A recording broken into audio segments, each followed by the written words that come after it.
Tractor, जो आपको हमेशा दे शुभ लाभ।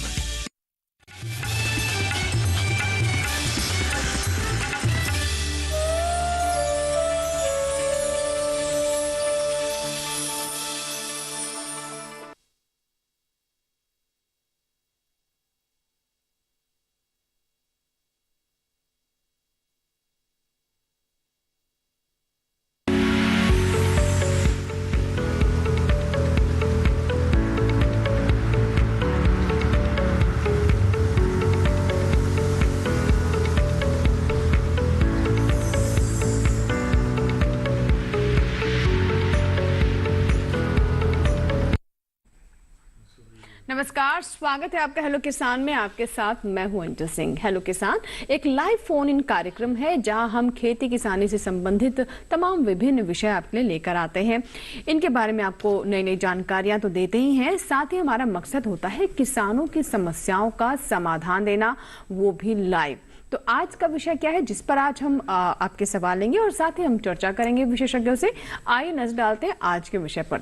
आज का हमारा पहला विषय रबी फसलों में पोषक तत्व प्रबंधन और साथ ही प्राकृतिक खेती हमारा दूसरा विषय है। इन दोनों विषयों से जुड़े हुए अगर आपके कोई भी सवाल हैं, कुछ भी जानना चाहते हैं, कोई जानकारी प्राप्त करना चाहते हैं, तो आप हमारे टोल फ्री नंबर्स पर कॉल कर सकते हैं। इन नंबर्स पर कोई शुल्क नहीं लगेगा। 1800113060, 1800113061 टोल फ्री, यानी इन पर आपको कोई पैसा नहीं लगेगा। बस फोन उठाएं और हमें कॉल लगाएं, अपना सवाल हम तक पहुंचाएं। तो जैसा कि मैंने आपको बताया कि आज के हमारे दो विषय हैं, तो उनसे जुड़े जो हमारे विशेषज्ञ हैं उनसे आपकी मुलाकात करवा देते हैं। हमारे साथ डॉक्टर MC मीणा जी हैं। बहुत बहुत स्वागत है सर आपका स्टूडियो में। और आप वरिष्ठ वैज्ञानिक हैं, मृदा विज्ञान एवं कृषि रसायन संभाग IARI पूसा नई दिल्ली से। और आप रबी फसलों में जो पोषक तत्व प्रबंधन है उसके बारे में विस्तार से जानकारी देंगे। इससे जुड़े हुए जो भी सवाल होंगे दर्शकों के, उसके जवाब देंगे। और हमारे दूसरे मेहमान है जो कि वर्चुअल प्लेटफॉर्म पर है, डॉक्टर पंकज कुमार सिन्हा। आप भी वैज्ञानिक हैं, कृषि प्रसार IARI झारखंड से। सर आपका भी बहुत बहुत स्वागत है कार्यक्रम में। और आप हमें प्राकृतिक खेती के बारे में बताएंगे। क्या है प्राकृतिक खेती, कैसे हमारे किसान इसे अपना सकते हैं, इसके लाभ क्या है। तो दोनों विषय के बारे में हमने आपको बताया और साथ ही दोनों मेहमानों से आपकी मुलाकात करवा दी। और जैसा कि हमने पहला विषय आज का रखा है रबी फसलों में पोषक तत्व प्रबंधन। जैसा कि आप जानते हैं कि इस सीजन की मुख्य फसल होती है सरसों, गेहूं। और सरसों की बात करें तो बुआई का समय चल रहा है और अक्टूबर से भी अलग अलग क्षेत्रों में इसकी बुआई शुरू हो जाती है और अगले महीने से गेहूं की बुआई का समय होगा। तो इस समय हमारे किसानों को किस तरीके से खेत की तैयारी करनी चाहिए, आगे खरपतवार ज्यादा ना हो उसका किस तरह से प्रबंधन करें, पोषक तत्वों का प्रबंधन किस तरीके से किया जाए ताकि अच्छी फसल प्राप्त हो सके, चाहे वो हम गेहूं की बात करें या फिर सरसों। और साथ ही जो अन्य तिलहनी फसलें या दलहनी फसलें हैं उनको लेकर के भी हम चर्चा करेंगे। और जो हमारा दूसरा विषय है वो है आज हम प्राकृतिक खेती पर बात करेंगे। जैसा कि हम अक्सर सुनते हैं, अलग अलग जो हमारे प्रधानमंत्री अलग अलग मंचों से कहते हैं कि किसान रसायनों पर अपनी निर्भरता को कम करें, प्रकृति से प्रेम करें और अपनी मिट्टी की सेहत को सुधारें। ऐसे में प्राकृतिक खेती एक बार फिर से समय की मांग है, यानी जो हमारा इतिहास हुआ करता था उसे हमें फिर से जीना पड़ेगा, तभी हम अपनी धरती माता को बचा पाएंगे। और साथ ही ये मानव स्वास्थ्य के लिए भी बहुत जरूरी है। तो दोनों विषय पर हम विस्तार से चर्चा करेंगे। सबसे पहले सर आइए हम रबी फसलों के बारे में बात कर लेते हैं। और जैसा कि मैंने कहा गेहूं और सरसों मुख्य फसलें रहती है सीजन की, और बहुत सारे क्षेत्रों में तो अभी सरसों की बुआई शुरू हो चुकी है, ये महीना लगते ही शुरू हो जाती है। तो इस वक्त क्या हमारे किसानों को करना चाहिए, किस तरीके की स्थिति हो सकती है आने वाले समय में, क्योंकि बारिश भी काफी हो रही है, इसका किस तरह का प्रभाव हो सकता है? हाँ, जैसा आपने बताया कि अभी किसान भाई एकदम तैयार हैं और कुछ किसान भाइयों ने बारिश से पहले भी बुआई कर दी है और कुछ बुआई करने वाले थे, लेकिन अचानक से जो मौसम बारिश का हुआ और बरसात हुआ, तो अभी इसमें एक किसान भाइयों को ध्यान रखना है कि जैसे जो हल्की मृदाएं हैं, जो रेतीली या दोमट मृदाएं हैं, उसमें तो 1 से 2 दिन के बाद, जैसे अभी मौसम जैसे आज से खुलने लगा, तो जहाँ पे भी मौसम खुलता है 2-3 दिन के बाद वो अपनी बुआई कर सकते हैं। लेकिन जहाँ पे हमारी थोड़ी भारी मृदाएं हैं, जिनको हम जैसे काली मृदा होती है, या जो चिकनी मिट्टियाँ हैं उनमें थोड़ा सा टाइम लगेगा जी। तो इस आधार पे अभी जैसे मान लो हमको इसमें सबसे बड़ी बात यह है कि ये हमारे लिए एक अच्छा अपॉर्चुनिटी है कि किसान भाइयों को एक पर्याप्त नमी मिल गई तो इसका सबसे पहले इसका वो निर्धारण करें और इसको बचाएं। तो जैसे मान लो जैसे ही खेत का अपना स्थिति आता है तो एक हल्की जुताई करके उसको मॉइस्चर का कंजर्वेशन हमको करना है, उसका प्रबंधन करना है। और दूसरा साथ के साथ जैसे अभी देखो कुछ किसान भाइयों ने क्या हुआ कि जैसे तैयार थे और उसमें उर्वरक और खाद डाल दिया था। इसमें क्या है सबसे बड़ी बात है कि जो हमारा फास्फोरस वगैरह इस पे कोई ज्यादा प्रभाव नहीं पड़ेगा, लेकिन जैसे हमारा वर्षा हुई उसका प्रभाव नहीं पड़ेगा, वर्षा पानी का। लेकिन हमारा जैसे मान लो आपका नाइट्रोजन है, पोटास है और कुछ सल्फर है, तो ये हमारा जैसे जिन किसान भाइयों ने डाला और ये जो अच्छी बरसात हुआ तो इसके कारण से उसका बहुत सारा नुकसान होगा, लॉस होगा मिट्टियों से। तो इससे एक ध्यान रखना है कि किसान भाइयों को जब फसल बोएं तो मेरा मानना तो यह है कि उनको दोबारा से जितना जैसे पूरी क्वांटिटी नहीं, जो पहले डाला उसकी आधी आधी मात्रा फिर से उनको डालना चाहिए, जिससे एक फसल को जो प्रारंभिक अवस्था में वो मतलब एक ठीक से उसकी ग्रोथ हो, अच्छी बिल्कुल। देखिए शुरुआत में भी पोषण प्रबंधन करना बहुत जरूरी होता है क्योंकि ये अंकुरण का समय होता है, जमने का समय होता है बीज, और उस समय अगर सही से पोषण नहीं मिला तो आने वाले समय में कई बार उतने अच्छे परिणाम नहीं मिलते। इसीलिए जैसा कि हमें बता रहे डॉक्टर मीणा कि कुछ किसानों ने जिन्होंने फास्फोरस डाला था, नाइट्रोजन, हो सकता है बारिश की वजह से थोड़ी बुआई लेट हो गई हो या फिर वो बारिश की वजह से थोड़ा सा व्यवधान आ गया हो, लेकिन आगे ऐसी स्थिति में क्या करना है ये भी जानना बहुत जरूरी हो जाता है और यही हमारा प्रयास है कि हमारे किसान सही तरीके से अपनी योजना बना सके। आइए देखते हैं इससे जुड़ी हमारी ये रिपोर्ट।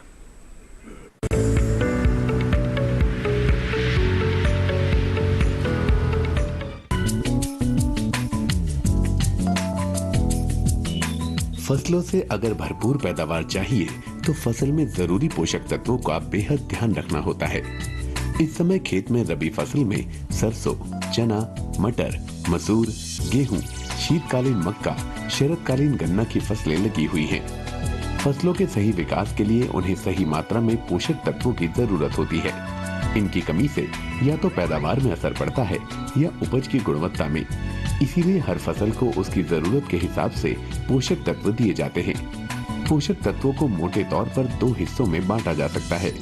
पहला मुख्य पोषक तत्व और दूसरा सूक्ष्म पोषक तत्व। मुख्य पोषक तत्व में carbon, hydrogen, nitrogen, phosphorus, potash, calcium, magnesium और सल्फर, और सूक्ष्म पोषक तत्व में आयरन, जिंक, मैग्नीज, बोरान, तांबा और कोबाल्ट आते हैं।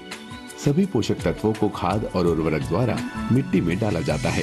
पोषक तत्वों का इस्तेमाल हमेशा फसल की किस्म, मिट्टी के प्रकार, जमीन में नमी की उपलब्धता और जमीन की उर्वरता को ध्यान में रखकर ही करें। रबी फसलों की ज्यादा पैदावार लेने के लिए संतुलित उर्वरकों का इस्तेमाल करके किसान उत्पादन लागत को भी कम कर सकते हैं। इससे मिट्टी की उर्वरता पर भी बुरा असर नहीं पड़ेगा। रबी फसलों के लिए प्रति एकड़ पोषक तत्वों, नाइट्रोजन, पोटाश की पूर्ति विभिन्न उर्वरक विकल्पों से की जा सकती है।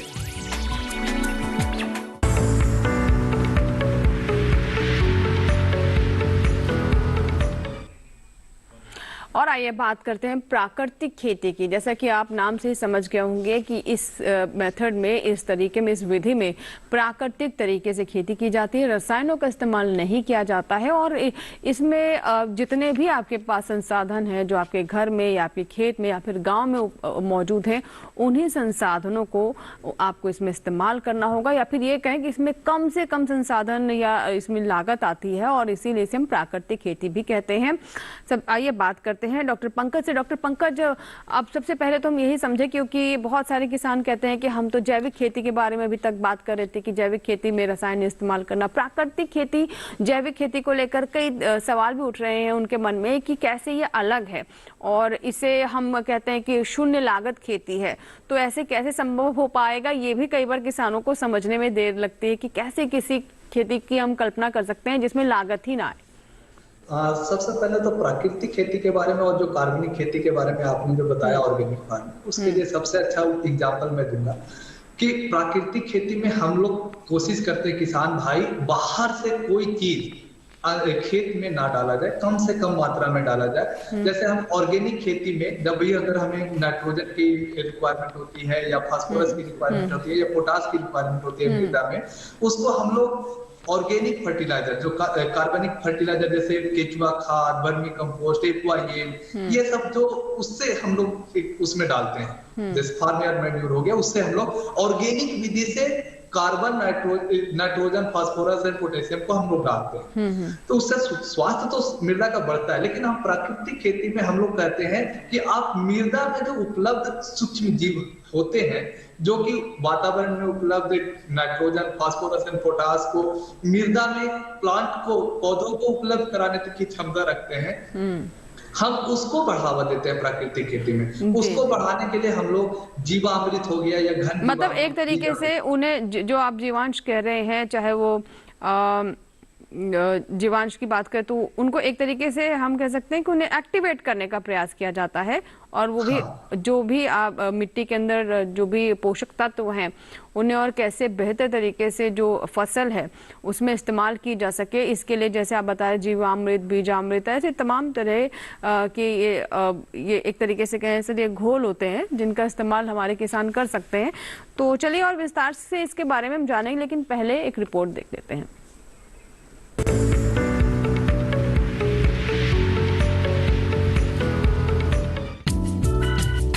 रासायनिक खेती और उसके दुष्प्रभावों से हम सभी वाकिफ हैं। खेती में ज्यादा मुनाफे के लिए किसान रासायनिक खाद का इस्तेमाल कर रहे हैं, लेकिन रासायनिक खेती के दूरगामी परिणाम को देखते हुए अब किसान वापस उसी राह पर चलना चाहते हैं जो प्रकृति में जाकर मिलती है, क्योंकि रसायन के इस्तेमाल से मिट्टी की उर्वरा शक्ति में लगातार कमी होने लगती है और एक समय ऐसा आता है जब भूमि बंजर हो जाती है और इस तरह से तैयार होने वाली फसलें हमारे शरीर में कई तरह की व्याधियों का कारण बनती हैं। वहीं प्राकृतिक और जैविक खेती से प्रकृति और पर्यावरण में संतुलन रखते हुए खेती की जाती है। इसमें रासायनिक खाद और कीटनाशकों का उपयोग न करके खेत में गोबर की खाद, जीवामृत, जीवाणु खाद, फसल अवशेष, फसल चक्र और प्रकृति में उपलब्ध खनिज जैसे रॉक फॉस्फेट, जिप्सम से पौधों को पोषक तत्व दिए जाते हैं। फसल को प्रकृति में उपलब्ध मित्र कीटों, जीवाणुओं और जैविक कीटनाशकों द्वारा हानिकारक कीटों और बीमारियों से रक्षा की जाती है। इससे मिट्टी, पर्यावरण और हमारी सेहत सही बनी रहती है। इसीलिए सरकार अब प्राकृतिक खेती को बढ़ावा दे रही है। ज्यादातर किसान भी इस ओर कदम बढ़ा रहे हैं। इसमें जितना जरूरी नई तकनीकों को अपनाना है, उतना ही जरूरी पशुपालन करना भी। पशुओं से जहां दूध मिलता है, वहीं इनके गोबर, गौमूत्र से प्राकृतिक खेती की खाद और जैविक कीटनाशक मिलते हैं। इस तरह से खेती के साथ पशुपालन करने से मुनाफे में इजाफा किया जा सकता है और खर्च में कमी।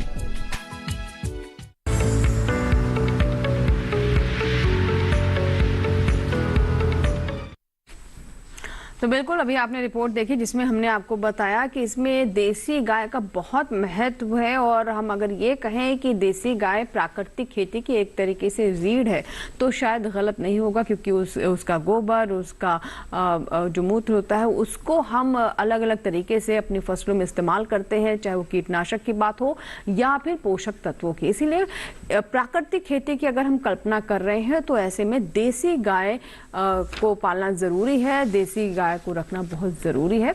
इसके बारे में और हम बात करेंगे। चलिए एक कॉलर है नंद स्वरूप मिश्रा, उनसे बात करते हैं। नंद स्वरूप जी बताइए क्या सवाल है जी। नमस्कार सर, मैं नंद स्वरूप मिश्रा बात रही। मैं जानना ये चाहता हूँ, अपनी धरती माता को बीमार होने से बचाना है तो हमें प्राकृतिक खेती को ओर जाना है, तो ऐसी दशा में हमें कौन कौन से इसमें इतिहास बरतने, कौन कौन सी सावधानी बरतनी है, कितने हमें देसी अपने औजार है, देसी पद्धति को अपनाना है प्राकृतिक खेती के करने में। ठीक है पंकज जी, जैसे कि हमारे दर्शक हैं ये नंद स्वरूप मिश्रा, ये जानना चाहते हैं कि प्राकृतिक कैसे अपने वातावरण को, अपने धरती माता को स्वस्थ रखें, क्या क्या करना होगा इसके लिए। तो सबसे पहले तो उन्होंने बहुत अच्छा प्रश्न किया है, जिसमें कि उन्होंने उनको धरती माता को बचाना है। धरती माता को बचाने के लिए, क्योंकि हम लोगों का पूरा जो मानव जीवन है वो धरती माता के स्वास्थ्य के ऊपर ही निर्भर करता है। अब हम लोग अगर जैसे मान लीजिए कि अगर हम लोग कोई फसल उपजा रहे हैं धरती माता से और वो फसल कुछ सीमित मात्रा में कुछ सूक्ष्म पोषक तत्व और कुछ बड़े वाले पोषक तत्व लेते हैं वो अपने फायदा होने के लिए, लेकिन ये जो हमारी धरती माता उसमें ऑलरेडी ये क्षमता होती है कि ये वातावरण में उपलब्ध जो ये पोषक तत्व है उनको पौधों तक पहुंचाए। तो इसके लिए हम लोग जीवामृत है, बीजामृत है। सबसे पहले तो हम बीज से शुरुआत करना चाहते हैं कि अगर आप प्राकृतिक खेती शुरू करना चाहते हैं, अपनी धरती माता को बचाना चाहते हैं, तो आपको बीज उपचार, वो भी गाय गोमूत्र से, गोमूत्र गाय का गोबर और उसमें गुड़ घी थोड़ा और बेसन मिला करके उसका उपचार किया जाता है, ताकि जो ये सब जो गोमूत्र है और जो गोबर है और ये सब जो एक कल्चर मीडिया तैयार करता है जिसमें जो लाभकारी सूक्ष्म जीव होते हैं वो पौधे के बीज से चिपकते हैं और मिट्टी में जाकर के उस पर अपनी संख्या को बढ़ाते हैं। तो ये बीजामृत से शुरू करते हुए जीवामृत, और अगर आपके पौधों में अगर रोग भी लगता है तो आप उसके लिए अग्नेयास्त्र, ब्रह्मास्त्र, 10 पर्णी अर्क, इस तरह के तमाम सारी सुविधाएं उपलब्ध है अगर आप प्राकृतिक खेती करना चाहते हैं। जी बिल्कुल। और डॉक्टर पंकज, जैसे कि आप बता रहे हैं कि अभी जो उपचार करना बहुत ज़रूरी है, तो ऐसे में किसानों के मन में भी सवाल उठता है कि क्या देसी गाय के गोबर, बेसन और गौमूत्र से बीज उपचार किया जा सकता है? क्या ये इतना प्रभावशाली होगा? क्योंकि अभी तक वो रसायनों का इस्तेमाल करते आ रहे हैं, इसके परिणाम किस तरीके से रहते हैं, क्या कहना चाहेंगे इसके बारे में? ये बहुत ही प्रभावशाली होता है। जैसे आप अगर रसायन के माध्यम से भी बीज उपचार करते हैं तो आपको सिमिलर परिणाम आते हैं, लेकिन अगर हम ये गोमूत्र और गाय का गोबर और उसमें गुड़, थोड़ा शक्कर डाल देते हैं, जो गुड़ होता है, और बेसन डाल देते हैं, ये क्या करता है, एक कल्चर, एक मीडियम तैयार करता है जो कि जो लाभकारी जो बैक्टीरिया होते हैं, जो लाभकारी फंगस होते हैं जो मृदा में जा करके, तो ये कल्चर उस तरह के बैक्टीरिया को ग्रो करने के लिए, बढ़ने के लिए बहुत अच्छा माध्यम होता है। जब बीज से चिपकता है और ये बीज में उपचारित होने के बाद जब मिट्टी में जाता है वो अपनी संख्या को बढ़ाता है, तो ये उतना ही लाभकारी है जितना कि आप रसायन से। जब आप रसायन से उपचार करते हैं, जैसे मान लीजिए कि आप अगर बीमार पड़ गए, आपका अगर सिर्फ सर्दी है और बुखार है, तो आपने पैरासीटामोल ले लिया और आपको जो सिर्फ सर्दी और बुखार है वो खत्म हो जाता है। ये प्राकृतिक खेती ये कहती है कि हमको सिर्फ बुखार को नहीं मारना है, हमको हो सकता है हमारे आने का कारण हमारे में पोषक तत्व की कमी या कोई अन्य कारण भी हो सकते हैं। तो जैसे आप अगर बुखार खत्म करने के लिए दूध, हल्दी, जी बिल्कुल बिल्कुल। और ये प्रकृति का और अपने कह सकते हैं जैव विविधता जो है उसका अपना एक इकोसिस्टम है। और आप जैसे खुद कह रहे हैं डॉक्टर पंकज की, जैसे हम बीमार होते हैं तो हमने एक पेन किलर ले लिया या बुखार उतारने वाली दवा ले ली, तो ये तो फौरी आपका इलाज है, लेकिन जड़ क्या है, क्यों आपको बार बार बुखार आ रहा है या फिर आपको क्यों दर्द हो रहा है, ये जानना और उसका इलाज करना, या फिर वो स्थिति आए ना उस तरह की हमें अपनी जीवन शैली करनी होगी। और ऐसा ही कुछ प्राकृतिक खेती में भी होता है जहां पर रसायनों का इस्तेमाल बिल्कुल ना है, यानी बिल्कुल प्रकृति के साथ और प्रकृति का जो एक स्वभाव होता है उसके साथ जुड़कर ये खेती की जाती है। चलिए, इसी के साथ ही हमारे लिए वक्त हो गया एक छोटे से ब्रेक का, लेकिन कहीं मत जाइएगा। ब्रेक के बाद जब वापस आएंगे तो हम बात करेंगे प्राकृतिक खेती के बारे में और साथ ही साथ खरीफ फसलों में, माफ कीजिएगा, रबी फसलों में किस तरीके से पोषक तत्वों का प्रबंधन करें, दोनों विषय पर होगी चर्चा।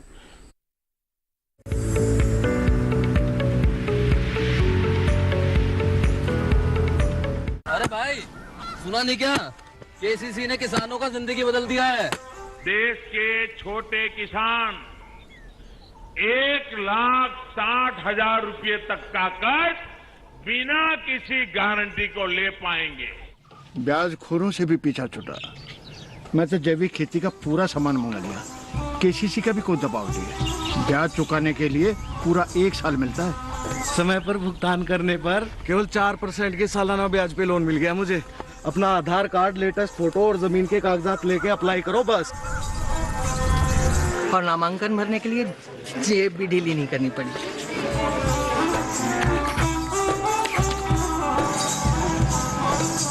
चाचा, उधार चुकाने के 24 घंटे के बाद उतने ही पैसे वापस निकाल सकते हैं। केसीसी ने किसानों की जिंदगी वाकई बदल दी है। तो आप भी किसान क्रेडिट कार्ड अपनाएं और सहजता से ऋण पाएं।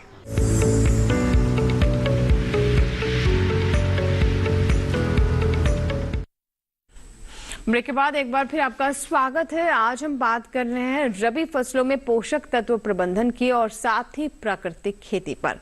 और चलिए चर्चा को आगे बढ़ाते हैं। हमारे साथ डॉक्टर मीणा है। डॉक्टर मीणा, जैसे कि अभी हमने बात की कि सरसों का समय चल रहा है, उसके बाद गेहूं का भी समय बहुत करीब है। ऐसे में हमने इस बिंदु पर चर्चा कर ली कि अभी क्योंकि बहुत सारे किसान ऐसे क्षेत्रों में जहां पर बारिश अभी हुई है पिछले 3-4 दिनों में काफ़ी ज़्यादा और अभी भी होने की संभावना नज़र आ रही है। अब उन्हें आगे की योजना अपनी किस तरह की रखनी चाहिए? अगर हम सरसों की पहले बात कर लेते हैं तो उसमें क्या कुछ करना चाहिए इस समय? हाँ, तो जैसे पोषक तत्वों के बारे में हम बात कर रहे थे, तो जैसे अपने जो सरसों में अभी जैसे हमने पिछले उसमें बात किया, अभी जो लोग किसान भाई अभी बुआई करने जा रहे हैं तो उनको क्या है ना कि सबसे पहले जैसे ही खेत का अपना जो स्तर आता है एक मॉइस्चर का, तो मॉइस्चर का स्तर आने के बाद एक हल्की जुताई करके सबसे पहले जो हमारा फॉस्फेटिक फर्टिलाइज़र हैं या पोटासिक फर्टिलाइज़र हैं, तो सबसे पहले उनका वो उसमें निर्धारण करें। और वो निर्धारण कम से कम मतलब आपको 1 वीक पहले करनी चाहिए बुआई से। और जब हम बुआई करते हैं तब हमें उसके साथ साथ बीज के साथ हमें कम से कम फर्टिलाइज़र डालें। कभी कभी क्या होता है जैसे फर्टिलाइज़र का जो दाना और हमारा जो सीड का दाना दोनों यदि एक साथ होते हैं तो कभी कभी उसका जर्मिनेशन अफेक्ट होता है। तो इसलिए ये परामर्श की जाती है कि आप कम से कम 1 वीक पहले जो भी फॉस्फेटिक और पोटासिक फर्टिलाइज़र हैं उनका आप एप्लीकेशन कर दें। अच्छा, फिर रही आपका जो नाइट्रोजन है, नाइट्रोजन जो है स्पेशली आपका यूरिया है, तो यूरिया का हम ये परामर्श करते हैं कि जहाँ जैसे आपका जो भी मृदा परीक्षण का जो आपका परिणाम आया उसमें यदि आपका मध्यम से उच्च है, मतलब जो हम कहते हैं मीडियम से हाई है, तो उसमें हम बेसल को हम मना करते हैं कि बुआई के टाइम आप नाइट्रोजन का उपयोग नहीं करें, क्योंकि उतना पहले से आपकी मृदाओं में है जिससे वो सर्वाइव कर सकता है। और जो आपकी रिकमेंडेशन है, परामर्श किया हुआ जो उर्वरक की मात्रा है, उसको हम फिर 2 भाग में डिवाइड करवाते हैं सरसों के लिए। तो एक आप पहली जब आप सिंचाई करें तो उसके साथ दे दें 1 आधी मात्रा, और जो दूसरी मात्रा है उसको भी अगले जो दूसरी सिंचाई है जहाँ पे इरिगेटेड मतलब जहाँ सिंचाई की सुविधा है उनके साथ ये करें। और जहाँ पे सिंचाई की व्यवस्था नहीं वहाँ पे एक बारी तो हम आधी मात्रा बचा सकते हैं यदि हमारी मिट्टियों में पहले से हमारा नाइट्रोजन की मात्रा मध्यम से उच्च है। जहाँ पे यदि कमी है, जो हमारी मृदाओं में यदि टेस्ट के आधार पर हमने देखा कि नाइट्रोजन का लेवल लो है, और तो उस केस में हमको बढ़ाना है। तो उस केस में आपको जब बुआई कर रहे हैं, बुआई के साथ भी आधी मात्रा करें और आधी मात्रा आप जो पहली सिंचाई करें उसके साथ करें, तो ये उसका रहेगा। अब साथ के साथ इसमें क्या होता है कि जैसे हम किसान भाइयों को एक और परामर्श करते हैं कि आप जैसे DAP का सोर्स नहीं लेके आप SSP का सोर्स लें। तो SSP का जो सिंगल सुपर फॉस्फेट है उससे क्या फ़ायदा है कि आपको एक तो सल्फर मिलता है, फॉस्फोरस तो मिलता ही है, उसके साथ साथ आपको सल्फर मिलता है, कैल्शियम मिलता है। तो जहाँ जहाँ एक दूसरा जो नेचुरल है कि जहाँ जहाँ पे भी किसान भाई सरसों उगाते हैं उन मृदाओं का pH मान अधिक ही होता है।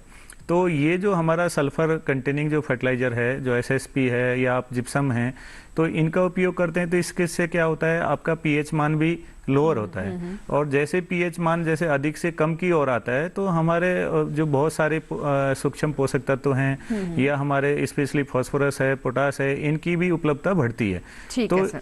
हाँ जी, एक कॉलर है, माफ कीजिएगा रोकना पड़ रहा है आपको। शिव नारायण साहू जी हैं जिन्होंने हमें छत्तीसगढ़ से फोन लगाया है। हेलो, माफ कीजिएगा, शिवनाथ साहू है हमारे साथ फोन लाइन पर जी। बताइए साहू साहब, क्या सवाल है आपका? आप छत्तीसगढ़ से हमारे साथ। मेरा सवाल है था मैम कि जैसे प्राकृतिक खेती में कीट प्रबंधन के लिए कैसे गोबर गोमूत्र से कैसे टाइप के कंट्रोल करने के लिए दवाई बनाया जाए? चलिए ठीक है, ऐसा करते हैं कि जैसा कि हमें अभी बता रहे थे पंकज जी कि इसमें बीजामृत इस्तेमाल होता है, जीवामृत इस्तेमाल होता है, रामबाण भी है, इसके अलावा और भी कई ऐसे चीज़ें हैं जिसका इस्तेमाल किया जाता है। तो हम सिलसिलेवार तरीके से उस पर बात करते हैं। डॉक्टर पंकज, तो हमारे दर्शकों के ज़्यादातर सवाल यही आ रहे हैं कि किस तरीके से इन एक्टिवेटर्स का इस्तेमाल किया जा सकता है और क्या क्या है इसमें और कैसे बनाए जाते हैं। देखिए, सबसे पहले तो अगर हमको बीमारी, प्राकृतिक खेती में बीमारी और कीट दोनों के लिए एक ही उपचार है। जैसे निमास्त्र, एक निमात्र इसके नाम से ही है कि इसमें नीम के पत्ते का यूज किया जाता है। नीम के पत्ते में जो गुण होते हैं उससे वो बीमारी को भी ठीक किया जा सकता है और जो कीड़े होते हैं उसके लार्वा और उसके अंडे को भी मारने का काम करता है।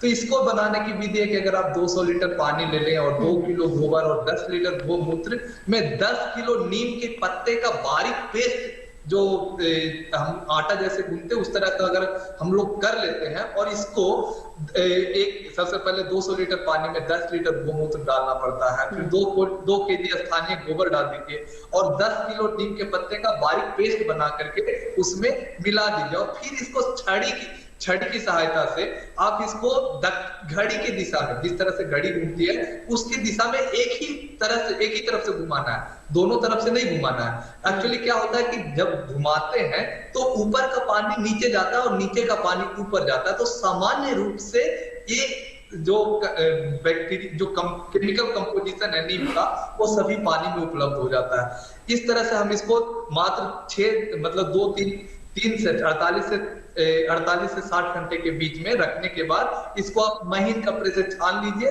और इसको आप स्टोर करके 6 महीने तक रख सकते हैं। और इसको कभी भी चूसने वाले कीड़े हैं, चाहे जैसिड्स है, एफिड्स है, सफेद मक्खी है, इसके कंट्रोल करने के लिए ये बहुत अच्छा है। और इसको आपको उपयोग करने के लिए 1 लीटर पानी में आपको 10 से 20 ml ये डालना पड़ता है। इसके अलावा ब्रह्मास्त्र है। ब्रह्मास्त्र जैसे आप सोचते हो कि ये सभी चीज को दूर करने वाला है, तो इसमें आपको धतूरा का पत्ता, करज का पत्ता और कस्टर्ड एप्पल जो शरीफा का पत्ता होता है, इसका हम उपयोग करते हैं नीम के पत्ते के साथ। और इसमें भी वही प्रक्रिया होती है, 20 लीटर गोमूत्र और 2 किलो नीम के पत्ते, 2 किलो करंज के पत्ते, 2 किलो शरीफे के पत्ते, 2 किलो धतूरा के पत्ते और गोबर, और इसमें हम वही 200 लीटर 20 लीटर पानी लेकर के, गोमूत्र लेकर के उसमें सभी ये डाल करके और इसको 48 घंटे तक फर्मेंट होने देते हैं। और इसके बाद ये जो घोल बनता है उसको बोलते हैं ब्रह्मास्त्र। और ये 100 लीटर पानी में अगर 3 लीटर ब्रह्मास्त्र डालेंगे तो ये आपको 1 एकड़ जो खेत होता है उसके लिए सफिशिएंट हो जाता है। ब्रह्मास्त्र के अलावा अगला है जो अग्नेयास्त्र है। अग्नेयास्त्र मतलब हरी मिर्च और लहसुन का पेस्ट और हल्दी पाउडर और तंबाकू पाउडर और नीम का पत्ता। तो ये सब बहुत सारे 10 वर्णीय अर्क हैं, ये सभी बहुत अच्छे से बनाया जाता है, घर पर ही बना सकते हैं। और इससे किसान भाई अपने फसलों में कीड़े के साथ साथ पौधों में रोगों का भी उपचार कर सकते हैं। जी, भरत सिंह एक दर्शक हैं जिन्होंने हमें कॉल किया है। जी भरत जी, स्वागत है आपका हेलो किसान में, बताइए सवाल अपना। जी भरत जी, मुझे सुन पा रहे हैं आप? शिवपुर हैं, अब शिवपुर से हैं आप, मध्य प्रदेश से। बताएं सवाल। जी सवाल बताएं अपना। मेरा सवाल है, जो आप प्राकृतिक खेती के बारे में बता रहे हो, प्राकृतिक खेती। हाँ जी बिल्कुल, आप अपनी बात पूरी कीजिए। हाँ, जो प्राकृतिक खेती के बारे में आप जो बता रहे हो, प्राकृतिक खेती हम करते हैं लेकिन इसका मार्केट अवेलेबल नहीं है, तो इससे उल्टा नुकसान हो रहा है, तो करें क्या? ठीक है, ये एक बहुत वैलिड सवाल है यहाँ पर। सर ये जैसे बता रहे हैं हमारे दर्शक कि प्राकृतिक खेती कर तो लेते हैं लेकिन उस पैदावार को या उस उपज को किस तरीके से बाजार में बेचें, क्योंकि देखिए ऑर्गेनिक जो हम जैविक खेती करते हैं उसका तो सर्टिफिकेशन होता है, उसे एक जैविक प्रोडक्ट की तरह आप बाजार में बेच रहे हैं, उसके बायर्स भी हैं। प्राकृतिक खेती का मार्केट कैसा है, इसे कैसे बेचा जा सकता है, इसकी कैसे ब्रांडिंग की जा सकती है, इसके बारे में किसी तरह के तंत्र के बारे में आप हमें जानकारी देना चाहेंगे? जरूर। एक्चुअली किसान भाई जो कार्बनिक खेती करते हैं उसका सर्टिफिकेशन लेते हैं, उसी तरह से प्राकृतिक खेती का भी सर्टिफिकेशन होता है, क्योंकि ये बहुत 2 साल पहले या 3 साल पहले माननीय प्रधानमंत्री द्वारा शुरू किया गया है। तो इसके सर्टिफिकेशन का जो प्रोसेस है वो अभी चल रहा है। लेकिन किसान सबसे ज्यादा बड़ी गलती ये करते हैं कि वो अपने एक गांव में अगर 100 किसान है तो हार्डली 2 या 3 किसान प्राकृतिक खेती को अपनाते हैं। जब तक आप ये वाले प्रथा रखिएगा तो आपका जो मार्केटेबल सरप्लस, जिसको बाजार में सेल करने की वॉल्यूम होती है, वो कम और इसके कारण आपको क्या करना पड़ता है कि आप अगर संगठित होकर के कोई फार्मर प्रोड्यूसर ऑर्गेनाइजेशन या फार्मर प्रोड्यूसर कंपनी ये सब अगर आप बना करके, क्योंकि उसमें जब आप एफपीओ एक रजिस्टर्ड बना लेते हैं और वो अगर आप अपना लेबल लगाते हैं कि ये प्राकृतिक खेती द्वारा किया गया है, उत्पादित किया गया है, तो उसको फिर सर्टिफिकेट की उतनी आवश्यकता नहीं पड़ती है, क्योंकि अभी भी हमारे जो कंज्यूमर होते हैं, जो ग्राहक होते हैं, उनमें किसानों के प्रति सम्मान और किसानों पे विश्वास बहुत ज्यादा है। तो इसके आप अगर संगठित होकर के अगर प्राकृतिक खेती करेंगे, अकेले कीजिएगा 1 से 2 साल में आपको कोई लाभ नहीं होगा, क्योंकि 3 साल तो ये इकोनॉमिक यील्ड तक, जिससे कि आपको लाभ होने तक उसमें उतना समय ले लेता है। जी बिल्कुल, लेकिन देखिए एक बार जब आपका जो खेत है, जिस स्थान पर आप खेती कर रहे हैं, वो प्राकृतिक खेती के अनुसार अगर जब ये बदल जाएगा, तब्दील हो जाएगा, उसके बाद उतनी मेहनत भी नहीं रहती है, क्योंकि उस तरह के कीट और बीमारियों की आशंका भी कम हो जाती है जब आप पूरी तरीके से प्राकृतिक जो तरीके हैं उनका इस्तेमाल करते हैं। और कैसे इसका बाजार आप ढूंढ सकते हैं या बना सकते हैं खुद किसान मिलकर, उसके बारे में भी हमें पंकज जी बता रहे हैं। और देखिए आज के समय में उपभोक्ता बहुत जागरूक है, उसे अच्छा सामान चाहिए, उसकी मुंह मांगी कीमत भी देने के लिए तैयार है। और जैसा कि आप देख रहे हैं कि जो ऑर्गेनिक प्रोडक्ट्स हैं, जो जैविक तरीके से तैयार की गई फसलें हैं, उनके बाजार में कितनी मांग है और उनका भाव, उनका दाम भी जो आप रासायनिक तरीके से जो फसलें उगाई गई हैं उनसे लगभग कई बार डबल से भी ज्यादा या दुगने से भी ज्यादा उसके प्राइस मिल रहे हैं बाजार से। तो थोड़ी शुरुआत में कुछ चुनौतियां जरूर आती हैं, लेकिन उनसे घबराएं नहीं और पूरे आत्मविश्वास के साथ आगे बढ़े, क्योंकि आपकी सरकार आपके साथ है। प्राकृतिक खेती को लगातार हमारी सरकार प्रोत्साहित कर रही है। जरा बात कर लेते हैं हम, जैसे बात करें रबी फसलों में पोषक तत्व प्रबंधन के बारे में, और अभी हमने कुछ सरसों के बारे में बात की। अगर अब हम गेहूं की बात करें तो उसके लिए हमारे किसानों को अभी से किस तरह की प्रिपरेशन करने की जरूरत है? बिल्कुल, जैसे मैडम अभी जैसे ही अक्टूबर एंड होगा तो हमारे किसान भाई सरसों के बाद गेहूं की तैयारी करेंगे। तो इसमें भी सबसे बड़ी बात यही है कि गेहूं में मेनली क्या होता है, आपका नाइट्रोजन और पोटास की रिक्वायरमेंट बहुत ज़्यादा होती है। ये सीरियल फसल हैं, तो इसमें क्या होता है, जो रिकमेंडेशन हमारी की गई हैं अभी रिवाइज की गई हैं, तो हमारे जितने भी जो अखिल भारतीय जो हमारे ये प्रोग्राम पे परियोजना चलती है उसके अकॉर्डिंग, जैसे मान लो हमारा आप गेहूं की बात करें तो अभी 150 हमारे नाइट्रोजन की मात्रा और हमारी 60 से 70 हमारा फास्फोरस और 40 से 60 हमारा पोटास की मात्रा अभी परामर्श की गई है। तो ये जो परामर्श है ये हमारे मध्यम वर्ग के लिए है। जिन भी खेतों का जो हमारा नाइट्रोजन का, फास्फोरस का और पोटास का लेवल मध्यम वर्ग में है तो उनमें ये मात्रा डालनी है। यानी ना बहुत अधिक है ना बहुत कम है। लेकिन जैसे ही हमारा लेवल मतलब या तो अधिक में जाता है या कम में जाता है, तो हमें इसका एक सीधा सा किसान भाइयों को ये मानना चाहिए कि हमें 25% जब अधिक होता है तो इसमें घटा देना चाहिए जो उर्वरक की मात्रा, और जब हमारा कम होता है उसमें पहले से लेवल जो मिट्टियों में उसका पोषक तत्व का लेवल, तो इसमें 25% बढ़ा देना चाहिए। तो ये कि एक सिंपल सा जो किसान भाई अपने लेवल पे कर सकते हैं कि हमें परामर्श कैसे हमारी मिट्टी का लेवल के अनुसार कैसे बदलना है, तो उसका एक सिंपल सा ये है। दूसरा इसमें एक है कि हमें कब डालना चाहिए। आप जैसे देखेंगे कि हमें जैसे बेसल की बात कर रहे थे हम, अब इसमें भी हमारा सेम है कि यदि आप मध्यम या उच्च आपका जो मिट्टी में पोषक तत्वों का लेवल है तो हमें नाइट्रोजन की मात्रा को हम स्किप करते हैं। क्या होता है ना कि कभी कभी हम मतलब पोषक तत्वों की मात्रा बहुत अधिक है और फिर से हम उसमें और यूरिया डाल रहे हैं, तो पौधों को न मिलके वो क्या होता है या तो वातावरण में चला जाता है या हमारे नीचे ग्राउंड वाटर में जहाँ हल्की सॉइल हैं, हल्की मृदाएं हैं, उनमें वो लीचिंग के द्वारा पानी जैसे नीचे मूवमेंट करता है, उसके साथ साथ वो ग्राउंड वाटर को कंटामिनेट करता है। तो हमारा ये है कि रिक्वायरमेंट के अनुसार फिर जैसे जैसे ग्रोथ होती है, तो आपकी जैसे ही फसल 40 दिन की होती है, मतलब 30 दिन में हम पहला इरिगेशन देते हैं गेहूं में, तो उसके साथ हम जैसे उसके 3 भाग बनाते हैं जो हमारी नाइट्रोजन की मात्रा है, तो एक भाग हम पहले इरिगेशन के साथ दे दें। उसके बाद अभी किसान भाइयों को क्या ना, देखो मार्केट में एक LCC के नाम से मिलता है, LCC चार्ट बोलते हैं उसको।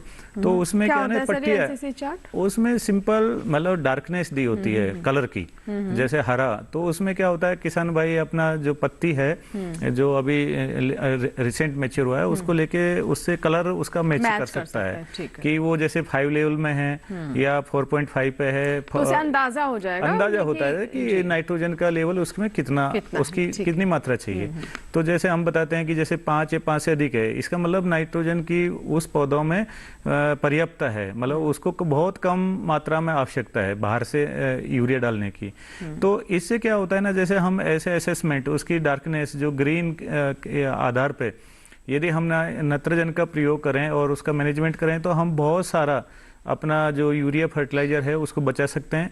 दूसरा, हम वातावरण का जो प्रदूषण हो रहा है इसको बचा सकते हैं।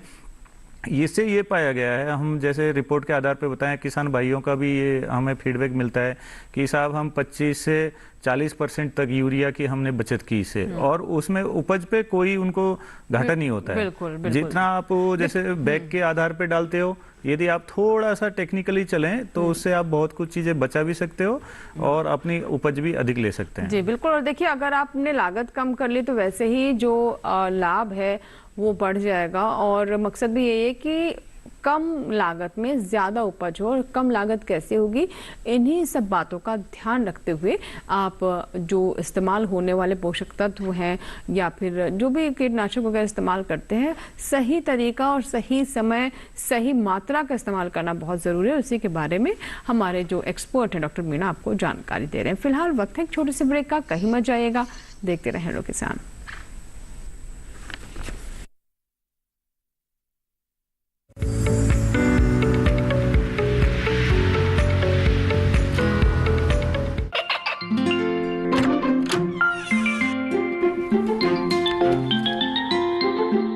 ये क्या हो रहा है?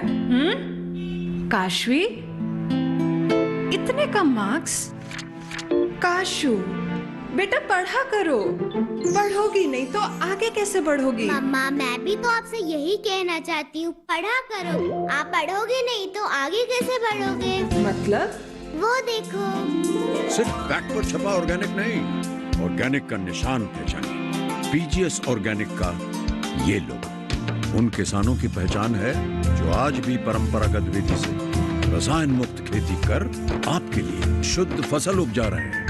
अब समझे मम्मा, अगर मैं प्योर ऑर्गेनिक फूड नहीं खाऊंगी तो अच्छे मार्क्स कहाँ से लाऊंगी? अच्छा बच्चों, जैविक खेती की इस मुहिम को आगे बढ़ाइए, शुद्ध ऑर्गेनिक अपनाइए।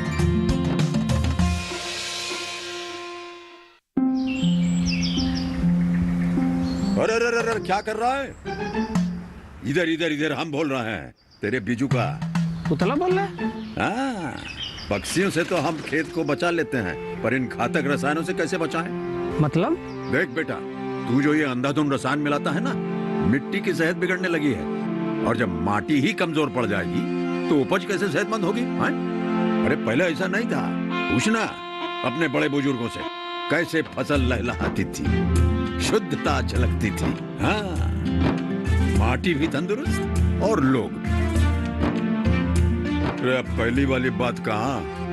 पर अब तो सभी डाले हैं। सब नहीं, आज भी लाखों जागरूक किसान परंपरागत विधि से फसल उगा रहे हैं, खर्चा कम और उपज की कीमत भी बेहतर पा रहे हैं। ठीक है भाई, मैं भी आज से जैविक खेती शुरू करूंगा। माटी से प्रेम की परंपरा है, परंपरागत खेती।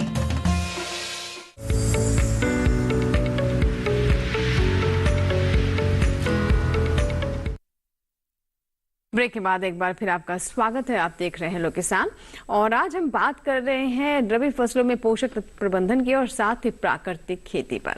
एक दर्शक हैं जिन्होंने हमें कॉल किया है, राजकुमार जी हैं, जिन्होंने मध्य प्रदेश के सतना से फोन लगाया है। आइए बात करते हैं राजकुमार जी से। माफ कीजिएगा, राज सिंह जी हमारे साथ हैं फोन लाइन पर। राज सिंह जी बताइए क्या सवाल है? राजकुमार सिंह जी क्या सवाल है आपका?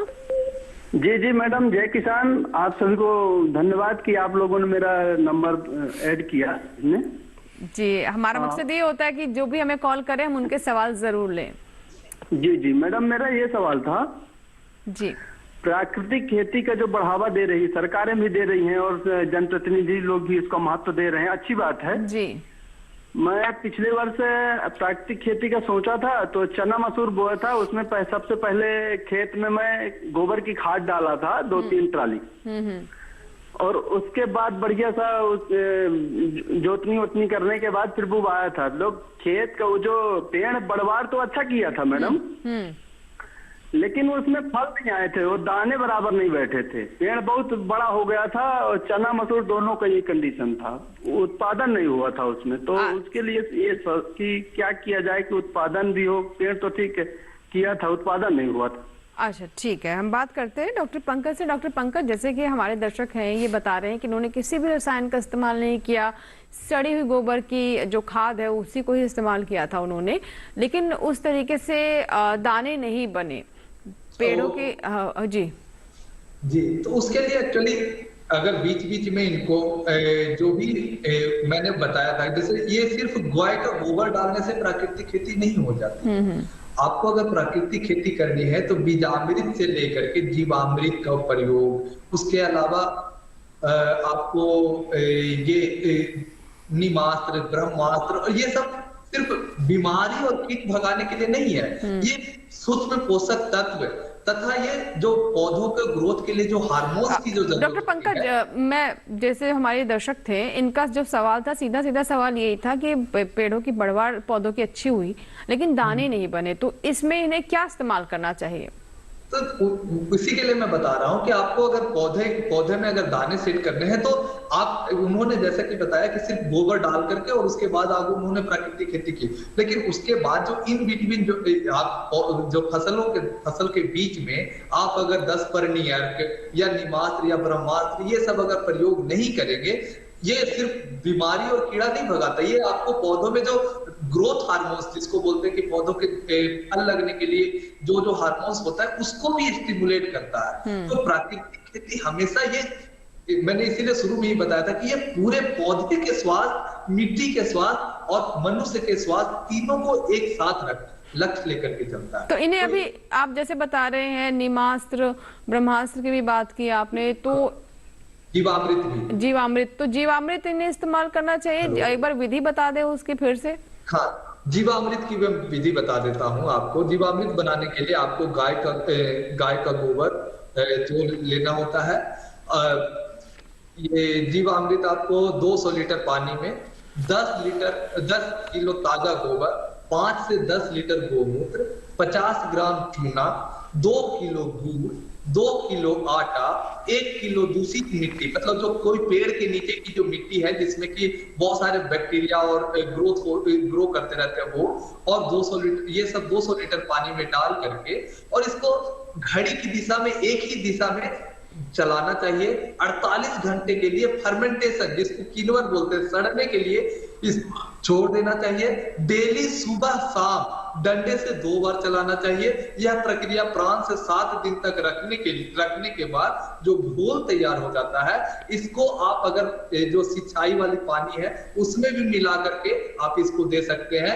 क्योंकि ये इससे कोई साइड इफेक्ट नहीं होता है। तो हर 15 दिन पे, क्योंकि हमारे पास अगर हम प्राकृतिक खेती करेंगे तो हमारे पास गाय उपलब्ध है और गोबर भी उपलब्ध है, उसका मूत्र भी उपलब्ध है, तो हम इसको हर 15 दिन पर अगर अपने खेतों में दें तो ये मिट्टी का स्वास्थ्य और पौधे में जो हार्मोन चाहिए, जो फल लगने के लिए जो हार्मोन चाहिए वो भी बढ़ाता है, और वो पौधों में जो फल की जो मात्रा है वो ज्यादा होती है और पौधे के जो फल होते हैं वो अच्छी क्वालिटी के होते हैं। जी देखिए, बहुत अच्छी बात बताई आपने, और मुझे उम्मीद है कि जो हमारे दर्शक थे राजकुमार जी सतना से, उन्हें अपने सवाल का जरूर जवाब मिल गया होगा। हालांकि उन्होंने कहा कि काफी उत्साहित जरूर हुए प्राकृतिक खेती के परिणाम देखकर, पौधे बहुत अच्छे थे, कोई रसायन नहीं इस्तेमाल किया, लेकिन उस तरीके से उसमें दाने नहीं पड़े। तो अब आप समझ रहे हैं कि फल लगने के लिए, दाने बनने के लिए आपको क्या इस्तेमाल करना है। तो विधि भी आप समझ चुके होंगे, विधि कैसे इसको तैयार कर सकते हैं अपने घर में, और उसका आप इस्तेमाल करें, और अगली बार जब आप इसकी खेती करें तो जरूर हमें बताएं कि कैसे परिणाम रहे। एक दर्शक है हमारे साथ, आइए उनसे बात करते हैं। सत्येंद्र सिंह जी हैं। हेलो जी सत्येंद्र जी, बरेली उत्तर प्रदेश से आप हमारे साथ जुड़ रहे हैं, बताइए क्या सवाल है आपका। हमारा सवाल ये है, यदि किसान मृदा परीक्षण ना कराया हो जिसने, जी जी, बात पूरी कीजिए। हाँ जी, अगर जो है मृदा परीक्षण ना कराया हो किसान ने, तो उसके लिए रबी फसलों में क्या क्या उर्वरक डालनी चाहिए, जैसे सरसों में या फिर गेहूं में? ठीक है सर। हाँ, जैसे सत्येंद्र जी कह रहे हैं कि मृदा परीक्षण नहीं कराया तो कैसे किसान डालें। देखो, अभी यदि हम बात करें, ज़्यादातर किसान तो बगैर परीक्षण के आधार पर ही डाल रहे हैं।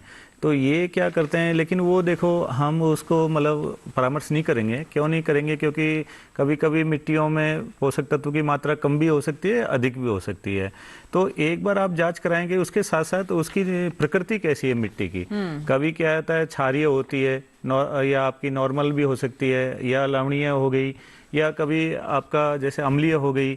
तो कई तरह की विकार भी उसमें हो सकते हैं। तो किसान भाई एक बार तो जरूर कराएं। लेकिन आपने पूछा कि हम कैसे करें, तो देखो जो हमारी स्टेट की रिकमेंडेशन है, हर राज्य की उर्वरक सिफारिशें हैं और हर फसल वाइज हैं कि जिस फसल के लिए करें। तो वो आप अपने जो कृषि अधिकारी है अपने जिला स्तर का, उससे पता करके जो उन्होंने परामर्श की हैं वो परामर्श आप यूज करें। लेकिन मेरा मानना, मेरी आपकी एक सलाह रहेगी कि वो उसको हम कभी सजेस्ट नहीं करते, क्योंकि उससे आपको हमेशा कभी भी लाभ नहीं होगा कभी भी, क्योंकि आपको मालूम नहीं है कि मात्रा कितनी चाहिए। उससे क्या होता है, कभी कभी आपकी जो मिट्टियों पे भी नकारात्मक प्रभाव पड़ता है, जैसे अधिक डालने से भी और कम डालने से भी।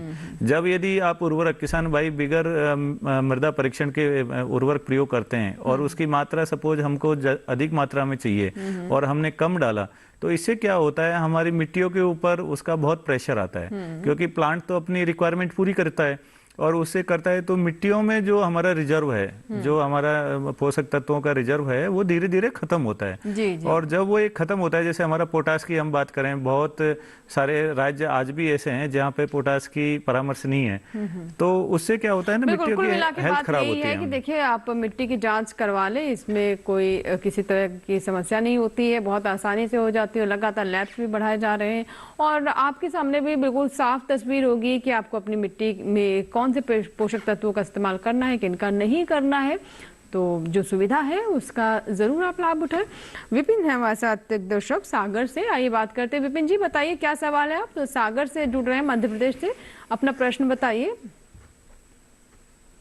हेलो विपिन जी, मुझे सुन पा रहे हैं? कि जैसे गेहूं की बुआई करते हैं और लंबी अवधि वाला जो गेहूं होता है, तो उसमें लगभग 6 से 7 बार पानी देना पड़ता है, सिंचाई करनी पड़ती है। तो कुछ लोग हर बार खाद डालते हैं, यूरिया। तो क्या ये हर बार खाद डालना उचित है या फिर पोषक तत्व 1 या 2-3 बार में मिल जाते हैं? जी सर।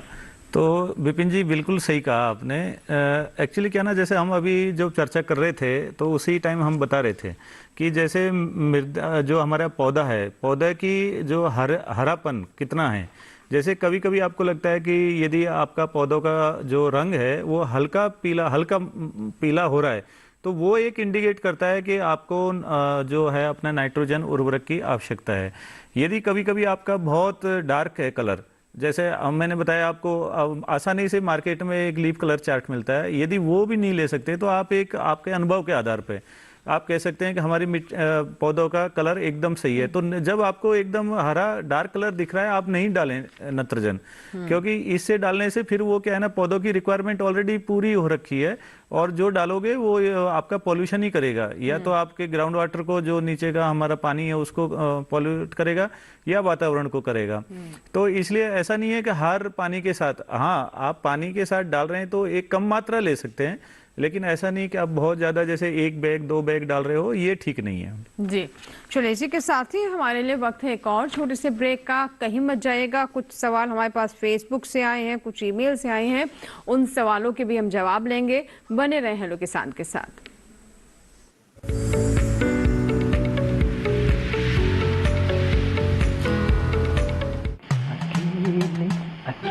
अरे वाह भैया, अकेले अकेले। अरे तू भी ले, पर खाएगा कैसे? मैं ऑर्गेनिक खेती की बात कर रहा रे बेटे। अकेले अकेले खेती कब तक करेगा? मतलब गांव में 20-25 किसानों का समूह बना के पंजीकरण करवा ले, फिर सरकारी ट्रेनिंग भी मिलेगी और मुफ्त जैविक बीज खाद भी। फिर पीजीएस ऑर्गेनिक की सरकारी मोहर के साथ तेरी उपज आकर्षक पैक में पहुंचेगी बड़े बाजार तक। अच्छा? हाँ, अरे भाई कहाँ चल दिया? सबको साथ लाने, आमदनी बढ़ाने। तो किसान भाई समझ गए ना, साथ मिलकर ऑर्गेनिक खेती कीजिए, अपनी परंपरा को आगे बढ़ाइए, ज्यादा मुनाफा कमाइए। माटी से प्रेम की परंपरा है, परंपरागत खेती।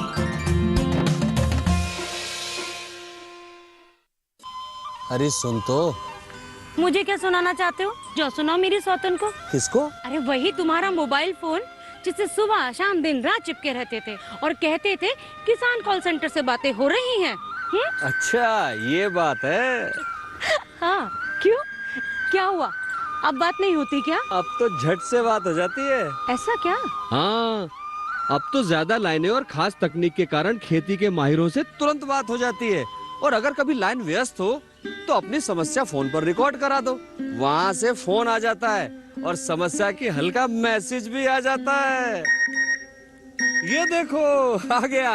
अरे वाह, इसका मतलब इंतजार की घड़ी अब खत्म। हाँ। तभी मैं सोचूं कि आजकल मुझ पर इतना प्यार क्यों आ रहा है। कृषि संबंधी समस्याओं का अपनी भाषा में तुरंत हल पाने के लिए पूरे भारत में किसी भी फोन से हेल्पलाइन नंबर पर संपर्क करें। किसानों का दोस्त किसान कॉल सेंटर।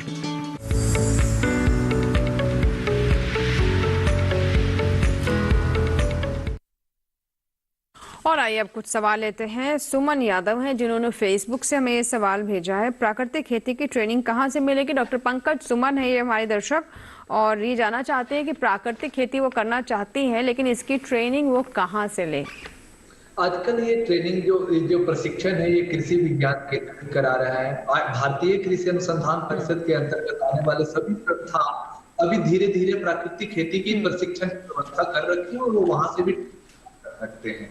और इसके अलावा जो जितने भी राज्य में कृषि विश्वविद्यालय हैं या कृषि महाविद्यालय हैं जो विभिन्न जिलाओं में होते हैं, वहां से भी वो इसकी प्रशिक्षण, प्राकृतिक खेती के लिए प्रशिक्षण प्राप्त कर सकते हैं। और जो अब कई सारे एनजीओ हैं, जो सामाजिक संगठन हैं, ये हर जिले में प्राकृतिक खेती को बढ़ाने के लिए जो भारतीय प्राकृतिक कृषि पद्धति योजना के अंतर्गत जो भारत सरकार जो सहयोग दे रही है एनजीओ के माध्यम से, हम लोग ठीक है, बिल्कुल, तो बहुत सहयोग दिया जा रहा है और आप ट्रेनिंग ले सकते हैं। और एक दर्शक है रूपल जिन्होंने फेसबुक से सवाल भेजा है और डॉक्टर मीणा ये जानना चाहते हैं कि मृत मिट्टी का उपचार कैसे करें? हाँ, तो जो मैं समझ पा रहा हूँ उन्होंने जो सवाल पूछा है कि जैसे हमारा बंजर जमीन हाँ, एक तरीके से है ना, तो वही तो उसका देखो, सबसे पहले देखो बंजर किस तरह से है उसका हम पहले आंकें। जैसे एक है कि उसका पीएच के कारण बंजर हो जाती है, पीएच मान बहुत अधिक हो जाता है, तो उस कारण से हमें पहले उसका पीएच मान सुधारना है। तो उसके मेनली जैसे हम जिप्सम का उपयोग कर सकते हैं, ऑर्गेनिक मैन्योर्स का उपयोग कर सकते हैं। दूसरा है कठोरपन, अगर मिट्टियाँ बहुत हार्ड हो गई तो उससे बंजरपन आता है। तो जैसे कहीं कहीं पे मिट्टियों में क्या होता है कि क्ले परसेंट बहुत ज़्यादा है, तो उन मिट्टियों में क्या होता है, आमतौर पे हम जैसे ये सजेस्ट करते हैं कि भाई हमारे पास जो भी हमारा सिल्ट और सैंड की उपलब्धता हो तो उसमें कुछ मात्रा हम उसमें मिला के मिक्स करके उसका टेक्सचर हम इम्प्रूव कर सकते हैं। दूसरा, जितने भी हमारे ऑर्गेनिक मैन्योर्स हैं ये डायरेक्टली और इनडायरेक्टली हमारे मिट्टी का जो स्वास्थ्य है, जो हम कहते हैं कि फिजिकल उसकी जो हेल्थ है उसको इम्प्रूव करता है, साथ साथ केमिकल, बायोलॉजिकल, क्योंकि ये तीन ही कारक हैं जो जब भी मतलब नेगेटिव साइड में जाते हैं तो मिट्टियाँ 100% बंजर होती हैं। जी, एक और हमारे पास मेल आया है, फेसबुक का ही सवाल है ये। वासुदेव जी है, ये जानना चाहते हैं प्याज की प्राकृतिक खेती कब तक कर सकते हैं? डॉक्टर पंकज ये प्याज के बारे में जानना चाहते हैं और प्राकृतिक खेती करना चाहते हैं प्याज की। देखिए, प्याज की खेती जो जनरली खरीफ मौसम से शुरू कर सकते हैं और वो दोनों तरह की फसलें होती है। तो ये जब जहाँ पे उपयुक्त वातावरण है, जिस मौसम में वो लगा रहे हैं उसके अनुरूप वो कर सकते हैं। लेकिन ज्यादातर सभी जगह खरीफ में, जहाँ पे बलुई मिट्टी होती है वहां पे ये खरीफ मौसम में करते हैं।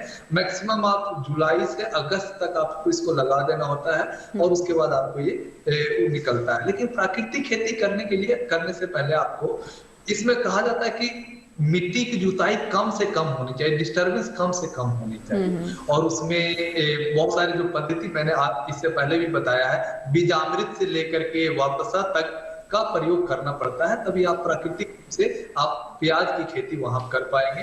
और इसमें बीमारी अगर आएगी तो आप बीमारी के उपचार के लिए मैंने जैसे बताया निमास्त्र, ब्रह्मास्त्र, अग्नेयास्त्र, 10 पर्णियर्क, ये सब का उपयोग कर सकते हैं। कवकनाशी, कवक का अगर बीमारी है उसके लिए भी दही, गोमूत्र और दही थोड़ा सा दूध मिला करके जी बिल्कुल पंकज जी, बहुत महत्वपूर्ण जानकारी आपने दी। मुझे लगता है बहुत सारे दर्शकों के, किसानों के मन में कई सवाल उठ रहे थे प्राकृतिक खेती से जुड़े हुए, वो जरूर उसका समाधान जानकर, उसका जवाब जानकर संतुष्ट हुए होंगे और प्राकृतिक खेती की राह पर और मजबूती से आगे बढ़ पाएंगे। बहुत बहुत शुक्रिया डॉक्टर पंकज, हमसे जुड़ने के लिए समय निकाला आपने और दर्शकों के सवालों के जवाब दिए। धन्यवाद जी।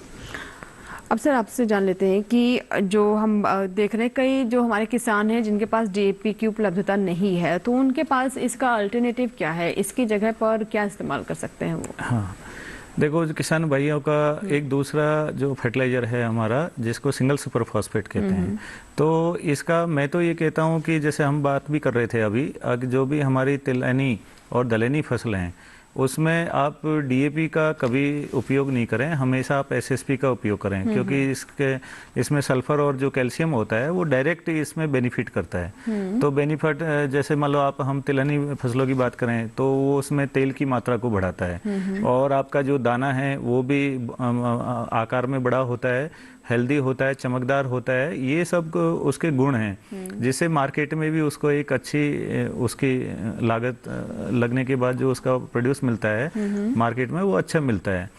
दूसरा ये है कि जैसे मान लो हमारे आजकल हम ये कर रहे हैं कि कंपोस्ट बना रहे हैं, जैसे प्रोम का नाम किसान भाई अच्छे से जानते हैं, तो हम कंपोस्टिंग के दौरान रॉक फॉस्फेट उसमें मिक्स करके फास्फोरस का लेवल बढ़ाते हैं। ऐसे हम फोर्टिफाइड और भी मैन्योर्स बना रहे हैं जो पोटास के साथ है, माइक्रोन्यूट्रिएंट्स के साथ है, तो इन सब का उपयोग करके हम इनकी वो कर सकते हैं। जी बिल्कुल, बहुत बहुत शुक्रिया डॉक्टर मीणा आपका भी, आपने भी बहुत विस्तार से और बहुत सटीक जानकारी दी हमारे दर्शकों को। उम्मीद करते हैं जो हमारे दर्शक हैं जो कि सरसों की और गेहूं की या फिर चने की फसल ले रहे हैं, उन्हें काफ़ी जानकारियां आज की हमारे कार्यक्रम से मिल गई होंगी। बहुत बहुत शुक्रिया सर आपका। Thank you.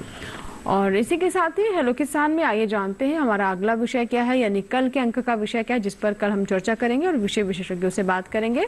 कल का विषय धान फसल में कीट व रोगों की रोकथाम और साथ ही केले की खेती का प्रबंधन। अगर आपके कोई सवाल है, कोई सुझाव है, कोई आशंका है तो आप हमें ईमेल कर सकते हैं। हमारा ईमेल एड्रेस आप नोट कर लें, hellokisan2015@gmail.com। आप हमें सोशल मीडिया के माध्यम से भी संपर्क कर सकते हैं, हम बहुत सभी सोशल मीडिया पर उपलब्ध हैं। आप फेसबुक पर जाएं, हेलो किसान DD लाइव हमारा आईडी है। वहीं अगर आप इंस्टाग्राम यूज करते हैं तो वहां पर आप नोट कर लें hello.kisan हमारा आईडी है, और ट्विटर पर हेलो किसान DD। तीनों हमारे प्लेटफॉर्म्स आपके लिए हैं, आप जाएं, इन्हें फॉलो करें और जो भी सवाल आपको लिखने हैं वो आप लिख सकते हैं। और इससे आसान तरीका है DD किसान कॉल सेंटर नंबर। अगर आप इंटरनेट यूज नहीं कर सकते तो आप हमें कॉल करें 1800-113060। सोमवार से शनिवार सुबह 6 बजे से 10 बजे के दरमियान कॉल कीजिए। ये भी टोल फ्री नंबर है, इस पर भी आपका कोई शुल्क नहीं लगेगा और आप अपने सवाल रिकॉर्ड कराएं जिन्हें हम कार्यक्रम में शामिल करेंगे। और ये है हमारा QR कोड, यानी हमारे YouTube चैनल का QR कोड। हमारा YouTube चैनल है @DD किसान चैनल। यहाँ आप अगर स्कैन करेंगे तो सीधे आप हमारे YouTube चैनल पर हेलो किसान के एपिसोड देख पाएंगे। पुराना एपिसोड देखना चाहते हैं तो भी सुविधा है, या फिर आज के ही एपिसोड को दोबारा से देखना चाहते हैं तो वो आप हमारे YouTube चैनल पर जरूर देखें। इसी के साथ ही यहाँ लेंगे आपसे इजाजत, लेकिन आप बने रहे दूरदर्शन किसान के साथ। नमस्कार।